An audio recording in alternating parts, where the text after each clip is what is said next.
Cell Health, reboot your body, omega-3 oil extracted from algae, strong heart, sharp mind, healthier you. Welcome to iDream media. TB మనం వింటూ ఉంటాము, ఎక్కువగా ఒకప్పుడు ఉండేది, ఇప్పుడు తగ్గిపోయింది అంటున్నారు. సో టీబీ క్షయవ్యాధి అంటే ఏంటి, ఎందుకు వస్తుంది, ఎవరిలో వస్తుంది, లక్షణాలు ఎలా ఉంటాయి, అది టీబీ అని మనం ఎలా తెలుసుకోవాలి, దీనికి ట్రీట్మెంట్ ఉందా, పూర్తి వివరాలు తెలుసుకుందాం. మనతో పాటు ఉన్నారు ప్రముఖ pulmonologist and critical care specialist doctor Ravindra గారు. డాక్టర్ గారు నమస్తే అండి. నమస్తే. మీ సబ్జెక్ట్ అండి పూర్తిగా, ఇది మొత్తము లంగ్స్కి సంబంధించింది. అయితే టీబీ క్షయవ్యాధి ఇది ఒకప్పుడు ఎక్కువగా ఉండేది, ఇప్పుడు తగ్గిపోయింది అంటున్నారు, నిజమే డాక్టర్ గారు? ఇది తగ్గటం అనేది డేటాస్లో అది చెప్పలేము, కాకపోతే ఇరాడికేషన్ అనేది జరగలేదు. సో కొన్ని డిటెక్ట్ అయిన కేసులను బట్టి చూస్తే మన ఇండియాలో అవి కేసెస్ ఎక్కువగానే ఉన్నాయి. అయితే మధ్యలో కొన్ని రోజులు తగ్గినట్టు అనిపించినాయి, కానీ పోస్ట్ కోవిడ్ తర్వాత మళ్ళీ అవి ఊపందుకుంది, మళ్ళీ పెరగటం స్టార్ట్ అయింది. ఎందుకంటే కోవిడ్ తర్వాత ఎనీ వైరస్ ఇన్ఫెక్షన్ వచ్చిన తర్వాత ప్రజల్లో ఇమ్యూనిటీ తగ్గుతుంది ఎఫెక్ట్ అయిన వాళ్ళకి. ఆ ఇమ్యూనిటీ తగ్గటం వల్ల ఇది ఆపర్చునిటీ కింద చూసుకొని స్ప్రెడ్ అవ్వడం స్టార్ట్ అయింది. So post COVID there is a surge of ఈ ఇన్ఫెక్షన్స్. కాకపోతే మనం వింటుంటాం పురాణ కాలం నుంచి క్షయవ్యాధి ఉంది, ఊరవతలు పెట్టారు, శానిటోరింగ్ పంపించారు అనే ఈ మధ్య కాలం. తర్వాత అంతకుముందు వస్తే చనిపోయే వాళ్ళని ఇట్లా సపరేట్ పెట్టాలి, సపరేట్. అలానే లెప్రసీ, తీరా చూస్తే మన లెప్రసీ అంతగా కేసెస్ చూడట్లే, కానీ అది కూడా ఇరాడికేట్ అవ్వలేదు. కానీ టీబీ చూస్తే ఇప్పటికీ వరల్డ్లో హైయెస్ట్ డెత్ రేట్స్ ఉన్న కంట్రీలు చూసుకుంటే మన ఇండియా అండ్ చైనా. అలానే టీబీ బర్డెన్ దాదాపుగా మేజర్ బర్డెన్ తీసుకుంటే మన ఇండియాలో ఎక్కువ ఉంది. సో అంటే ఒక ప్రపంచమంతా 1,00,000 కేసులు ఉంటే దానిలో దాదాపుగా ఒక 30,000-40,000 కేసులు మన ఇండియాలో ఉన్నాయి. అంటే మేజర్గా మనము hub of TB cases. So TB అనేది టాప్ కిల్లర్ డిసీజెస్ తీసుకుంటే 6th 7th అంటే టాప్ 10లో ఉంది. సో ఎక్కువ మంది చనిపోతున్నారు కూడా ఈ జబ్బు సోకిన కూడా.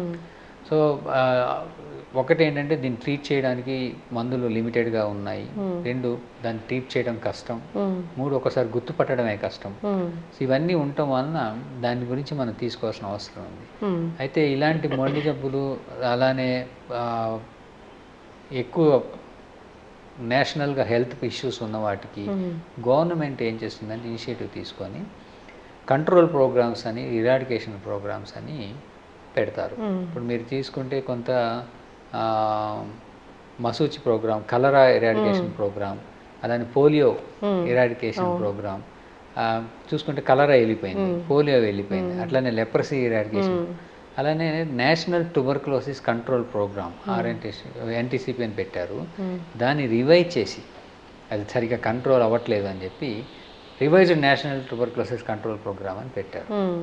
బట్ రీసెంట్గా అది కూడా పెద్ద ఎఫెక్ట్ చూపించట్లేదు, రెసిస్టెన్స్లు బాగానే ఉన్నాయి, ఇండియాకి ఇంకా అది సరిపోదు అని చెప్పి now they have taken initiative of national tuberculosis eradication, NTEP అని పెట్టారు, ఇరాడికేషన్ ప్రోగ్రామ్. ఈ ఎన్టీఈపీ ఇప్పుడు కరెంట్గా నడుస్తుంది. అంటే మేము అనుకున్నట్లుగా టీబీ అనేది తగ్గలేదు, ఎక్కువగానే ఉంది. అది అంత తొందరగా పోయే జబ్బు కాదు. కోవిడ్ తర్వాత ఎక్కువ చాలా మొండిగా కూడా ఉంటుంది. చాలా దీర్ఘకాలికంగా మందులు వాడాలి. మందులు బ్రేక్ చేసి వాళ్ళు వాడితే మళ్ళీ అది రెసిస్టెన్స్ తీసుకుంటే దానివల్ల కూడా చాలా నష్టాలు ఉన్నాయి. ఇండియాలో ఆ రెసిస్టెన్స్ కేసెస్ ఎక్కువగానే ఉన్నాయి. సో దీనివల్ల అయ్యే నష్టాలు ఎక్కువ ఉన్నాయి కాబట్టి దాన్ని మనం కన్సిడర్ చేయాల్సిందే. ప్లస్ ఇదేంటంటే అంటువ్యాధి, ఒకళ్ళ నుంచి ఇంకోళ్ళకి సంక్రమిస్తుంది. సో దానివలన బయటికి వెళ్ళినప్పుడు జాగ్రత్తలు తీసుకోవటం, దూరం మెయింటైన్ చేయటం, మాస్కులు వేసుకోవటం, ఇలాంటివి చాలా అవసరం. అంటువ్యాధి అంటే ఒకసారి దగ్గిన వాళ్ళ దగ్గర మనం ఉంటే వచ్చేస్తుందా? దీనికి ఉన్న ఒక బ్యాడ్ లక్ ఏంటంటే ఆ టైమే కాదు, ఆ రూమ్లోకి మనం నెల తర్వాత వెళ్ళినా కూడా రావచ్చు. అంటే వాతావరణ పరిస్థితులను బట్టి ఏదైతే ఇప్పుడు దగ్గినా, తుమ్మినా, మాట్లాడినా ఈ ఊపిరితిత్తుల్లోంచి వచ్చే తుంపర్లో వచ్చే బ్యాక్టీరియా అనేది ఆ సరౌండింగ్స్లో సెటిల్ అయిపోయి ఉంటుంది. బాగా ఎండున్నా ఆ ఏరియాని క్లీన్ చేసినప్పుడు మనం ఈ యాంటీసెప్టిక్స్ వాడినా అది చనిపోతుంది. కానీ కొన్ని మన లోపల ఎండ రాదు, అవి ఏసీలు వాడతాము. సో చల్లగా ఉండటం వలన అది నియర్లీ 3 నెలల దాకా కూడా సర్వైవ్ అవుతుంది ఈ కోల్డ్ వెదర్స్లో. అక్కడి నుంచి మనం టచ్ చేసినా, మళ్ళీ తుడిచిన, గాల్లోకి లేచినా మళ్ళీ మనం పీలిస్తే మనకి మళ్ళీ వచ్చే ఛాన్స్ ఉంటుంది ఏరోసాల్స్గా.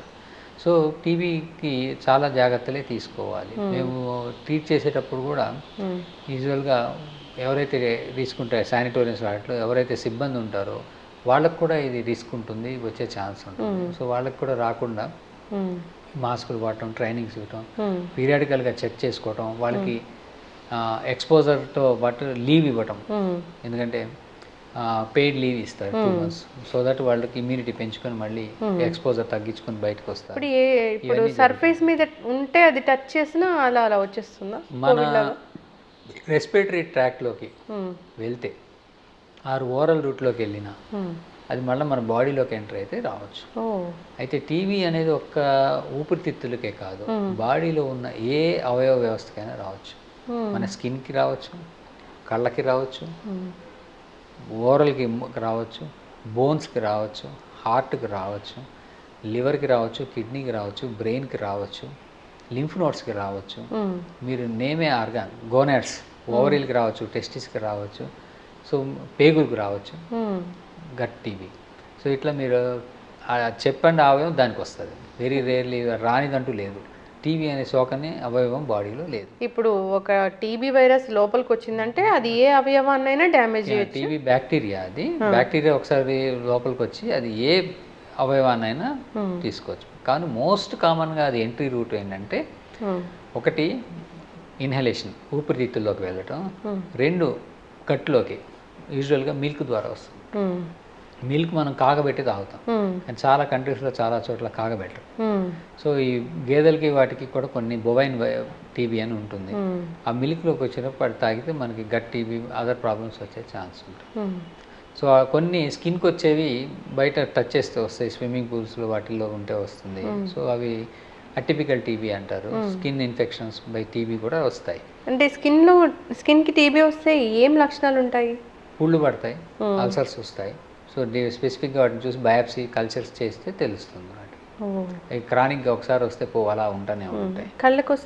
కళ్ళకి వస్తే అది గుర్తుపట్టడం కష్టం. సో కళ్ళకి విట్రియైటిస్ అని, రెటినైటిస్ అని, విట్రియోరెటినైటిస్, యూవిఐటిస్, ఇట్లాగా కళ్ళు డిఫరెంట్ ఆర్గాన్స్ని అది ఎఫెక్ట్ చేసి చూపు పోయే ఛాన్స్ ఉంటుంది పట్టించుకోకపోతే. అలానే వాటిని గుర్తుపట్టి ఇప్పుడు వేరే అవయవాలకు చాలా వరకు మనం శాంపుల్ తీసి టెస్ట్ చేయడానికి ఛాన్స్. అదే ఈ కంటికి శాంపుల్ తీయడం కష్టం. సో ఆప్థమాలజిస్టులు వాళ్ళు చూసి స్టడీస్ చేసి ఇండైరెక్ట్ ఎవిడెన్సెస్తోనే మనము కనుక్కోవాల్సి వస్తుంది. సో ఆ కంట్లో ఉంటే బాడీలో ఇంకెక్కడైనా మనకి ఈ టెస్టులకి దొరుకుతుందా అని చూసి ఆ కనబడే పిక్చర్స్ని బట్టి ఇది టీబీ పిక్చర్ అని చెప్పి వాళ్ళు నిర్ధారణ చేసి ట్రీట్ చేయడం జరుగుతుంది వాళ్ళని. ఈ ట్యూబర్క్యులోసిస్ అనేది ఒక బ్యాక్టీరియా, దానివల్ల టీబీ అనేది వస్తుంది, క్షయవ్యాధి. ఇప్పుడు లంగ్స్లోకి వెళ్ళింది డాక్టర్ గారు, ఎట్లా తెలుస్తుంది అసలు మనకి? సాధారణంగా టీబీ ఇన్ఫెక్షన్ వచ్చిన వాళ్ళు ఎలాంటి లక్షణాలు ఉంటాయంటే దగ్గు వస్తుంటుంది. యూజువల్గా కాఫ్ అనేది మోర్ దాన్ 2 weeks దాటితే వాళ్ళని టీబీ కింద సస్పెక్ట్ చేసి వాళ్ళు టెస్టులు చేసుకోవాలి. దాంతోపాటుగా వాళ్ళకి కళ్ళే పడవచ్చు, స్ఫూటం, తెమడ. దాంతోపాటుగా వాళ్ళకి జ్వరం వస్తుంటుంది, బరువు తగ్గిపోతారు, ఆకలి పోతుంది. సో ఈ లక్షణాలు ఏమున్నా టీబీ లక్షణాల కింద చూస్తారు. ఇవే కాక ఈవినింగ్ ఫీవర్ రావడం అనేది ఈవినింగ్స్ వస్తుంది, లేదా రాత్రులు వస్తుంది. అలానే నైట్ టైం చెమటలు పడుతుంటాయి ఫీవర్ వచ్చి. ఇలాంటి ఏ స్పెసిఫిక్ 1-2 లక్షణాలు కనబడినా అది టీబీ కింద సస్పెక్ట్ చేసి మోర్ దాన్ 2 weeks కన్నా ఎక్కువ ఉంటే మనం దాన్ని టీబీ ఎవాల్యుయేషన్ చేయాల్సి ఉంటుంది. మోర్ దాన్ 2 weeks దగ్గులు చాలా మందిలో ఉంటున్నాయి డాక్టర్ గారు. అంటే గైడ్లైన్స్ ప్రకారం మన India high endemic country. High endemic అంటే టీబీ జబ్బు మనకి చాలా ఎక్కువ ఉంటుంది. సో మనం ఉన్నప్పుడు ఆ జబ్బు టీబీ అవునా కాదా అని కంపల్సరీ రూల్ అవుట్ చేసుకోమని గైడ్లైన్స్ గవర్నమెంట్ తరపు నుంచి ఉన్న గైడ్లైన్. సో యూజువల్గా అది టీబీ అంటే కంపల్సరీ ట్రీట్ చేయాల్సిన కండిషన్. టీబీ కాదు, రూల్ అవుట్ చేసాం, వేరే కండిషన్ ఏదైనా దానికి ట్రీట్ చేస్తాం. సో క్రానిక్ టీబీ 20 days కన్నా 14 days కన్నా ఉంటే కనుక కంపల్సరీ దాన్ని చూసుకోమని అంటారు. ఏం టెస్టులు ఉంటాయి దీనికోసం? సాధారణంగా కళ్ళ పరీక్షలు చేస్తారు. స్ఫూటం పాజిటివ్ ఉంటే వాళ్ళకి దాన్ని బట్టి చూస్తారు. ఎక్స్రే ఆర్ సిటీ స్కాన్, అందులో వాళ్ళ ప్యాటర్న్స్ బట్టి క్యావిటీలు ఉన్నాయా, ఇన్ఫిల్ట్రేట్స్ ఉన్నాయా, దాన్ని బట్టి డయాగ్నోస్ చేస్తారు. బ్లడ్ టెస్ట్లో తెలుస్తుంది. కొన్ని నాన్ ఎండమిక్ ఏరియాస్లో స్కిన్ టెస్ట్, అది ఇప్పుడు మన ఇండియాలో హై ఎండమిక్ అని తీసేశారు. యూజువల్గా ఈ స్ఫూటం టెస్ట్, బ్లడ్ టెస్ట్, అలానే ఎక్స్రే, రేడియాలజీ, వీటి ద్వారా డయాగ్నోసిస్ మేజర్గా జరిగిపోతుంది. కొన్ని మాలిక్యులర్ డయాగ్నోస్టిక్ పీసీఆర్లు అవి ఇన్ కేస్ పాజిటివ్ రానప్పుడు చేస్తారు. కానీ కొన్ని కండిషన్స్ ఏవైతే ఉన్నాయో కొన్ని చాలా వరకు అది దొరకనప్పుడు అది వెయిట్ చేసి మళ్ళీ రిపీట్ చేయాల్సి ఉంటుంది. కొన్ని టీబీ అది లోపల నుంచి బయటికే రాదు. సో అదేంటంటే టీబీఏ అనుకుని ట్రీట్ చేయడం కాకుండా ఇప్పుడున్న పరిస్థితుల్లో దాన్ని నిర్ధారణ చేసినాకే ట్రీట్మెంట్ దొరుకుతుంది. నిర్ధారణ చేయకుండా ఒకప్పుడు ఇర్రెగ్యులర్గా ట్రీట్ చేసేసి అనుకొని ట్రీట్ చేసి సగం ట్రీట్ చేసి వదిలేసి ఇట్లా చేయటం వలన ప్రాణాలు ఎక్కువ పోతున్నాయి, రెసిస్టెన్స్లు ఎక్కువ వస్తున్నాయి. కాబట్టి కరెంట్గా ఏంటంటే ఇప్పుడున్న medicine is evidence based medicine. So evidence based అంటే నిర్ధారణ, కారణాన్ని కనుక్కోవాలి. కారణాన్ని కనుక్కొని దాన్ని నిర్ధారించినాక మాత్రమే దానికి మనము ట్రీట్మెంట్ చేయాలి. పల్మనాలజిస్ట్ మాత్రమే దీనికి ట్రీట్మెంట్ ఇస్తారా? అంటే స్పెసిఫిక్ ఎనీ ఫిజిషియన్ ఇవ్వచ్చు. యూజువల్గా లంగ్ ఇన్వాల్వ్ అయితే దానికి పల్మనాలజిస్టు యూజువల్గా ఫాలో అవుతారు. అంటే ట్యూబర్క్లోసిస్ ప్రోగ్రామ్ ఏదైతే ఉందో అందులో పల్మనాలజీ వాళ్ళకి గవర్నమెంట్ అటాచ్ చేసింది. యూజువల్గా దానికి సంబంధించిన నాలెడ్జ్ వాళ్ళకి ఎక్కువ ఉంటుంది కాబట్టి దానిలో ఎక్కువ అప్డేట్ అవుతూ ఉంటారు కాబట్టి యూజువల్గా వాళ్ళు ట్రీట్ చేస్తారు. కానీ ఫిజిషియన్స్ ఎవరైనా వాళ్ళు యూజువల్గా ట్రీట్ చేయొచ్చు. Whoever knows follows the national tuberculosis control program, eradication ప్రోగ్రాంలో ఉన్న గైడ్లైన్స్ పట్టుకుని వాళ్ళని ఎవరైనా ట్రీట్ చేయొచ్చు. యూజువల్గా వాళ్ళు ట్రీట్మెంట్ స్టార్ట్ చేసినాక చాలామందికి కాంప్లికేషన్స్ వస్తాయి. జబ్బు తగ్గకపోవటం, రెసిస్టెన్సులు రావటం, మందులు పడకపోవటం, ఇంకా ఎలాంటి అదర్ కాంప్లికేషన్స్ వచ్చిన జాండీసులు రావటం, దెన్ వాళ్ళు ఏం చేస్తారంటే అప్పుడు స్పెషలిస్ట్ దగ్గర పంపిస్తారు. సో అవి కూడా ట్రీట్ చేయగలిగే కెపాసిటీ ఉంటే చేస్తారు, లేదంటే స్పెషలిస్ట్ హెల్ప్ తీసుకోవడం అనేది జరుగుతుంది. టీబీ వస్తే అసలు మొత్తం తగ్గిపోయింది, మనిషి మంచిగా అయ్యాడు అనేది ఉంటుందా doctor? Yes, it is curable. First చాలా జబ్బులు తెలియవు. సో ఇది కరెక్ట్గా మందులు 6 నెలల నుంచి కండిషన్ బట్టి ఒకసారి 2 ఏళ్ళు కూడా వాడాల్సి ఉంటుంది. రెసిస్టెన్స్ ఉంటే యూజువల్గా కరెక్ట్ మందులు వాడితే ఇది క్యూరబుల్. సో మానిపోతుంది, మళ్ళీ వాళ్ళు డిసీజ్ ఫ్రీ అయిపోతారు. సో వాళ్ళు మళ్ళీ మందులు వాడక్కర్లేదు, నార్మల్ లైఫ్ లీడ్ చేయొచ్చు. సో అది చేసే డ్యామేజ్ అనేది ఎంత ఉంటుంది తర్వాత విషయం. దానివల్ల వచ్చే నష్టాలు వేరే ఉంటాయి. అంటే బై ది టైం ట్రీట్ అయ్యేసరికి లంగులోంచి అది బాగా డ్యామేజ్ అయిపోయి లంగులు మొత్తం తినేసింది, వాళ్ళకి ఆయాసాలు ఉంటాయి, రక్తం పడుతుంటుంది, ఒక్కోసారి ఫంగల్ ఇన్ఫెక్షన్స్ వస్తుంటాయి, తర్వాత వాళ్ళు సిఓపిడి అనే కండిషన్స్కి వెళ్ళిపోవచ్చు. సో ఇలాంటివన్నీ ఉంటుంటాయి కాబట్టి వాళ్ళు తొందరగా డయాగ్నోజ్ అవ్వడం అనేది చాలా ఇంపార్టెంట్. బాగా ర్యాంపెంట్గా లంగ్ ఇన్ఫెక్ట్ అయిపోయి వెళ్ళిపోవడం అనేది అయిపోయేదాకా వెయిట్ చేసి అప్పుడు ట్రీట్ చేద్దామంటే అక్కడ బతుకుండే లంగ్ ఉండదు. సో ఈ ట్రీట్మెంట్ కూడా 6 నుంచి 8 నెలలు కంపల్సరీ ఒక్కరోజు కూడా మిస్ అవ్వకుండా వాడాల్సి ఉంటుంది. సాధారణంగా ఏం చేస్తారంటే మధ్యలో వేయటం, మర్చిపోవటం, మళ్ళీ రీస్టార్ట్ చేసుకోవటం, ఇట్లా ఇర్రెగ్యులర్గా చేసేవాళ్ళు, 10 రోజులు వాడి మానేసేవాళ్ళు ఇట్లా ఉంటారు. అలా మానేయకూడదని చెప్పి గవర్నమెంట్ రకరకాలుగా ఫాలో అవ్వటం స్టార్ట్ చేస్తుంది. అందులో ప్రాబ్లంగానే డాట్స్ అని కొందరు తెచ్చారు, డైరెక్ట్ అబ్జర్వేషన్ అండ్ ట్రీట్మెంట్. అంటే పేషెంట్కి మందులు ఇచ్చి పంపిస్తే వాళ్ళు మింగట్లేదు, సో దానివల్ల నష్టం వస్తుంది. సో వాళ్ళు ఏం చేశారు, గవర్నమెంట్ ఎలా అయినా ఇరాడికేట్ చేయటం, అది హెల్త్ ప్రాబ్లము, పెద్ద ఇష్యూ కాబట్టి ఒక హెల్త్ ఏజెంట్ ముందు పేషెంట్ మందులు మింగాలి అండర్ అబ్జర్వేషన్. దాని తర్వాత రెస్పాన్సిబుల్ క్యాండిడేట్ ఆఫ్ హోమ్లో ఎవరైనా ఉంటే వాళ్ళకి అప్పచెప్పి వాళ్ళని డైరెక్ట్గా పేషెంట్ మందులు వేసుకుంటున్నాడు లేదు వాళ్ళు నిలబడి చూడాలి, అలా వేసుకోమని దాన్ని ట్రీట్ చేయమని వాళ్ళు. అది ఎయిర్జాల్స్ నుంచి వస్తుంది, అందువల్ల ఇన్ఫెక్షన్ ఎక్కువ అవుతుంది అన్నప్పుడు, అది ఒకరి నుంచి ఒకరికి వ్యాపించే వ్యాధి అన్నప్పుడు ఇంట్లో ఎందుకు ఉంచుతారు? ఇది ఒకప్పుడు ఇంట్లోనే ఉంచుకునేవాళ్ళు కాదు, ఊరవతలు పెట్టేసేవాళ్ళు, తోసేసేవాళ్ళు, లేదంటే అది సోషల్ స్టిగ్మా. దాన్ని శానిటోరియంకి మనిషిని పంపించాడు ట్రీట్మెంట్స్ లేనిప్పుడు.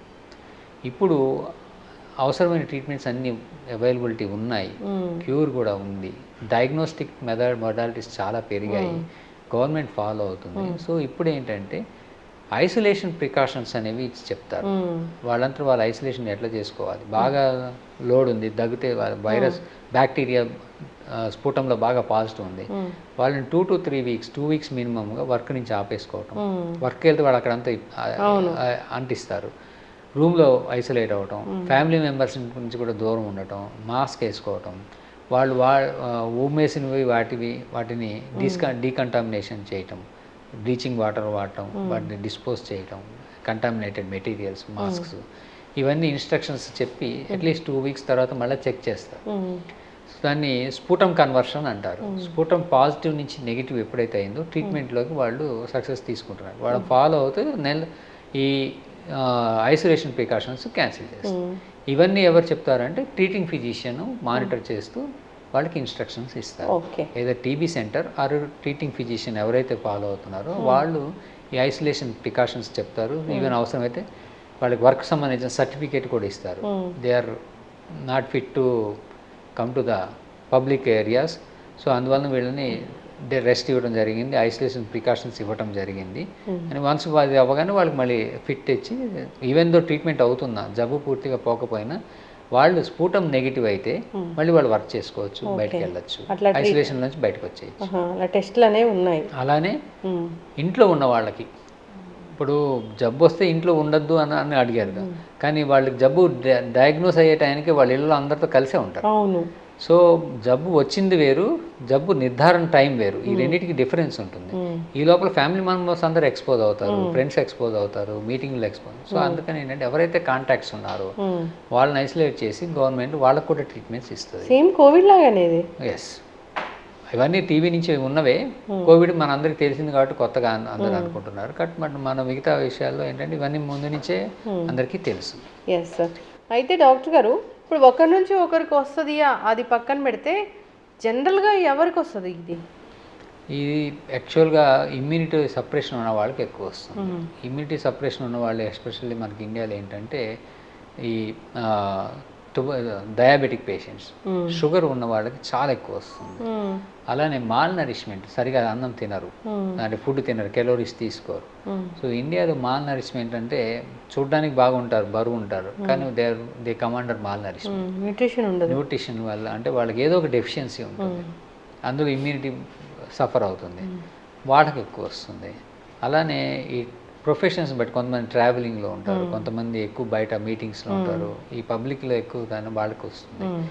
కొంతమందికి స్ట్రెస్ స్ట్రెయిన్ ఉండి ఇమ్యూనిటీ తగ్గి నిద్ర లేకపోవటం వలన, ఫుడ్ సరిగ్గా తినకపోవడం, ఈ వాటి వలన కూడా ఎక్కువగా లోపల ఉన్నవి అది ఇమ్యూనిటీ చేంజెస్ ఉంటే అది బయటకు వస్తుంది. సో ఈ ఇమ్యూనిటీ అలానే హెచ్ఐవి ఉన్న వాళ్ళకి టీబీ వస్తే అది డబల్ ఇంపాక్ట్ అన్నమాట. సో హెచ్ఐవి అండ్ టీబీ తీసుకుంటే టీబీ వచ్చిన వాళ్ళకి, హెచ్ఐవి వచ్చిన టీబీ వస్తే టీబీ చాలా స్పీడ్ ఉంటుంది, అంటే చాలా సీరియస్గా వస్తుంది. అలానే టీబీ ఉన్న వాటి వలన అది హెచ్ఐవిని కూడా ముందుకు తీసుకెళ్ళిపోతుంది. సో రెండు స్పీడ్ పెరుగుతాయి, ఇంకెక్కడ ఇమ్యూనిటీ ఉంటుందో. సో అందుకని ఏంటంటే అవి చాలా జాగ్రత్తగా ట్రీట్ చేయాల్సిన అవసరం ఉంటుంది. సో ఎవరికైతే రిస్క్ ఎక్కువ ఉందో వాళ్ళు జాగ్రత్తలు తీసుకోవాల్సిందే. So especially more in base of అంటే బాగా ఓల్డ్ ఏజ్ వాళ్ళు, డయాబెటిక్స్ ఎస్పెషల్లీ వాళ్ళకి జాగ్రత్త తీసుకోవాలి. మెజారిటీ కేసెస్ డయాబెటిక్స్లోనే బయటపడుతుంటాయి. ఎస్, చక్కగా చెప్పారు డాక్టర్ గారు. వస్తే తగ్గుతుంది, ట్రీట్మెంట్ అనేది ఉంది. అయితే నేను ఒకటి విన్నాను ఏంటంటే వికారాబాద్ దగ్గర ఏదో ఫారెస్ట్ ఉంటుంది, దాంట్లో ఉంటారు ఎక్కువగా టీబీ పేషెంట్స్, అక్కడ ఏదో మెడిసినల్ ప్లాంట్స్ ఉంటాయని. వాస్తవమేనా డాక్టర్ గారు? అసలు ఏంటది ఇది? Yes, TB sanatorium. ఈ టీబీ శానిటోరియంస్ అనేవి ఒకప్పుడు చాలా ఉండేవి. అలానే మనకి ఫస్ట్ స్టార్ట్ అయిన టీబీ శానిటోరియం మన సౌత్ ఒకటి మదనపల్లి, అట్లానే వికారాబాదు, విశాఖపట్నం, ఇట్లా చాలా చోట్ల శానిటోరియంస్ పెట్టారు చాలా ఏరియాస్లో. ఒకప్పుడు టీబీ జబ్బు డిటెక్ట్ అయితే ఫస్ట్ ఫ్యామిలీ మెంబర్స్ని ఐసోలేట్ చేసి వాళ్ళని అక్కడ తీసుకెళ్ళిపోయేవారు. అక్కడ మంచి హై ప్రోటీన్ డైట్ ఇస్తూ వాళ్ళకి తగ్గేదాకా మందులు గవర్నమెంటే ఇచ్చేది. సో ఆ స్టేజ్ గవర్నమెంటే భరించేసేది. దాని తర్వాత అడ్వాన్స్మెంట్స్ బాగా వచ్చినందువలన డయాగ్నోసిస్ ప్రోటోకాల్స్, పీపుల్ అఫోర్డబిలిటీ పెరిగింది, వాళ్ళ లివింగ్ స్టాండర్డ్స్ పెరిగాయి, ఎడ్యుకేషన్ పెరిగింది. Now treatments has come to home. So ఇప్పుడు శానిటోరియం దాకా వెరీ రేర్గా అందరూ వెళ్ళట్లేదు, అంటే వేరే ఊరు దాకా వెళ్ళక్కర్లేదు. ఇప్పుడు ఇక్కడ ఇంట్లో కూర్చొని ట్రీట్ చేసుకోవడం జరుగుతుంది. ఒక 20-30 ఏళ్ళ దాకా కూడా మనం శానిటోరియం ట్రీట్మెంట్స్ ఎక్కువ ఉండేవి బ్యాక్ దాకా. ఇప్పుడు అసలు దాదాపుగా చాలా వరకు ఇంప్రూవ్మెంట్ అయ్యి ఆ శానిటోరియంసే ఒక విధంగా క్లోజ్ అయిపోయే ఛాన్స్ వచ్చింది. కాకపోతే మళ్ళీ కొన్ని కండిషన్స్లో మళ్ళీ శానిటోరియం ఓపెన్ చేస్తున్నారు. అదేంటంటే వెరీ హై డ్రగ్ రెసిస్టెన్స్, అంటే పాన్ డ్రగ్ రెసిస్టెంట్ ట్యూబర్క్లోసిస్, అంటే వాళ్ళకి ఏ మందు పనిచేయదు. ఏ మందు పనిచేయని వాళ్ళు కమ్యూనిటీలో మన పబ్లిక్లో ఉన్నారనుకోండి, వాళ్ళు స్ప్రెడ్ చేస్తే వాళ్ళ వలన ఆ జబ్బు వేరే వాళ్ళకి వస్తే ఇంకే మందు పనిచేయదు. దాదాపు టీబీకి ఉన్న 10 రకాల మందులు, ఆ 10 రకాలు ఏది పనిచేయనప్పుడు there is no option of treatment. So వాళ్ళని ఈ జనసమూహంలో ఉంచామంటే వాళ్ళ వలన అందరికీ అంటుకుంటుంది. కాబట్టి now again after so many decades of closure of sanatorium మళ్ళీ నీడ్ ఫర్ ఓపెనింగ్ శానిటోరియంస్ వస్తున్నాయి. దీనికి కారణం మళ్ళీ ఇర్రెగ్యులర్ ట్రీట్మెంట్స్, వాళ్ళు drug resistance transmission, poor nutrition, ఈ మందులు స్కిప్ చేయటము, అంటే మొత్తం కొన్ని రోజులు షార్ట్ డ్యూరేషన్లో వాడటము, ఇవన్నీ చాలా రకాల కారణాలు ఉంటాయి.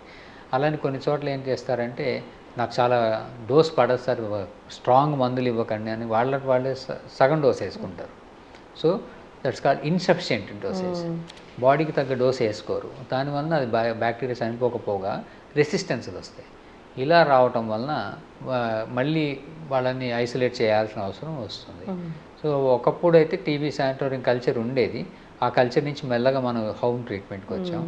హోప్ సో దట్ ఇది మళ్ళీ రెసిస్టెన్స్కి ఎక్కువ వెళ్ళిపోయి మళ్ళీ ఆ బ్యాక్కి వెళ్ళకూడదని మనం కోరుకుంటాం. డాక్టర్ గారు అంతా బాగానే ఉంది, అడ్వాన్స్ ట్రీట్మెంట్స్ వచ్చాయి, మందులు ఉన్నాయి, కానీ ఎఫోర్డబిలిటీ ఉండాలి కదా. సో అందరూ ధనికులే ఉండరు, అందరికీ హెల్త్ కార్డ్సే ఉండవు కదా, మరి ఇట్లాగా ట్రీట్మెంట్కి ఎంత ఖర్చు అవుతుంది అసలు? ఇన్ దిస్ రిగార్డ్ యాక్చువల్ ఏంటంటే దానికే మన గవర్నమెంట్ ప్రోగ్రామ్స్ పెట్టింది. దిస్ ఈజ్ ఎన్టీఈపీ, ఈ నేషనల్ ట్యూబర్క్యులోసిస్ ఎరాడికేషన్ ప్రోగ్రాంలో గవర్నమెంట్కి మన ఫిజిషియన్ వాళ్ళు మ్యాండేటరీగా వాళ్ళకి నోటిఫై చేస్తారు. వాళ్ళ ఆధార్ కార్డు, ఫోన్ నెంబరు అవి ఇచ్చి వాళ్ళకి పలానా కేసు నా దగ్గర టీబీ పాజిటివ్ వచ్చింది అని నోటిఫై చేస్తాం. Disease notification. All communicable diseases ఏవైతే ఉన్నాయో అవన్నీ గవర్నమెంట్కి హెల్త్ అథారిటీస్ నోటిఫై చేయాలి. మలేరియా వచ్చిన నోటిఫై చేయాలి, టైఫాయిడ్ వచ్చిన నోటిఫై చేయాలి, డెంగ్యూ వచ్చిన నోటిఫై చేయాలి. అట్లా నోటిఫైయబుల్ డిసీజ్ అనేవి కొంత లిస్ట్ ఉంది. ఆ లిస్ట్లో ఏ పాజిటివ్ వచ్చినా అది గవర్నమెంట్కి కంపల్సరీ నోటిఫై చేయాలి. అలా నోటిఫైలో ఈ ట్యూబర్క్యులోసిస్ ప్రోగ్రామ్ ఇంకా స్ట్రాంగ్గా ఫాలో. అలా నోటిఫై చేయగానే గవర్నమెంట్ నుంచి వాళ్ళకి ఫోన్ వెళ్తుంది. ఫోన్ వెళ్ళి వాళ్ళ స్థితి కనుక్కొని కంపల్సరీ అందరికీ గవర్నమెంటే ట్రీట్మెంట్ ప్రొవైడ్ చేస్తుంది. ట్రీట్మెంట్ ప్రొవైడ్ చేయడమే కాకుండా వాళ్ళతో ఫాలో అవుతూ దానికి సంబంధించిన టెస్టులు కూడా వాళ్ళే చేస్తారు. ఏది ట్యూబర్క్యులోసిస్ కన్వర్ట్ అవుతుందా లేదా. ఇంకా యాక్చువల్ ప్రోగ్రాంలో అయితే వాళ్ళు తినడానికి కూడా గవర్నమెంట్ డబ్బులు, అంటే హై ప్రోటీన్ డైట్ తినాలి. న్యూట్రిషన్ ఎక్కువగా పూర్ పీపుల్ ఎక్కువ వస్తుంది, ఎక్కువ జనసాంద్రతలో కూర్చునే వాళ్ళ దగ్గర వస్తుంది. అట్లా ఉండటం వలన వాళ్ళకి ఈవెన్ మంత్లీ ఇంత అని కొంత సపోర్టివ్గా ఫుడ్ తినటం కోసం కూడా గవర్నమెంట్ సపోర్ట్ చేస్తుంది. అయితే మందులు మాత్రం ఖచ్చితంగా అందరికీ దొరుకుతున్నాయి. ఫుడ్ సంగతి దాని సంగతి అనేది పేషెంట్స్ ఎవరు వెనకొచ్చి మాకు అంతగా ఫీడ్బ్యాక్ ఇవ్వలేదు. బట్ మందులు అయితే గవర్నమెంటే ఇస్తుంది. బాగా అఫోర్డబుల్ ఉన్నవాళ్ళు వాళ్ళంతటి వాళ్ళు కొనుక్కోవచ్చు, ఫాలో అవ్వచ్చు. బట్ ఎవరికైతే ఈ ట్రీట్మెంట్ అఫోర్డబిలిటీ లేదో గవర్నమెంట్ 100% టేక్ కేర్ చేస్తుంది. ఎస్, చక్కటి ఇన్ఫర్మేషన్ డాక్టర్ గారు. సో మీ దగ్గరకు వచ్చినప్పుడు మీరే వాళ్ళకి చెప్పడం జరుగుతుంది. 100% మేము నోటిఫై చేస్తాము. ఈవెన్ ఐ హ్యావ్ నోటిఫైడ్ మా సర్కిల్లో మాకు even I have certificate that number of cases notified in my circle of my practice ఏరియాలో I'm the highest notifying doctor in that. Thank you so much doctor గారు. జాగ్రత్తలు తీసుకోవాలని కోరుకున్నాం. చక్కటి information, ధన్యవాదాలు. నమస్తే. Sir, one life lesson what medicine has taught you. Whatever you can do without expecting. But I really believe మన positive attitude ఉంటేనే మనం ఏదైనా సాధించగలం. గట్ని మనం కరెక్ట్గా డీల్ చేసినట్లయితే అది మనకి పాజిటివ్ హార్మోన్స్ని రిలీజ్ చేస్తుంది. షుగర్ వచ్చిన వాళ్ళ పరిస్థితి ఏంటి? పొట్ట దగ్గర పెరిగితే దాన్ని ఆండ్రాయిడ్ అంటారు, ఆండ్రాయిడ్ ఫోన్ కదా. అసలు థాట్స్ ఎందుకు వస్తాయి? బ్రెయిన్ డెడ్ అంటే దానికి ప్రపంచం అంతా కూడా కొన్ని నిర్దిష్టమైనటువంటి లక్షణాలు. మానసికంగా ధైర్యంగా ఉంటే క్యాన్సర్ జయించవచ్చు. You are a doctor for a cause sir, అంతే. వాళ్ళకి వచ్చిన ఆదాయం కాకుండా ఫ్రీ సర్వీస్ ఎంతమందికో చేస్తారు.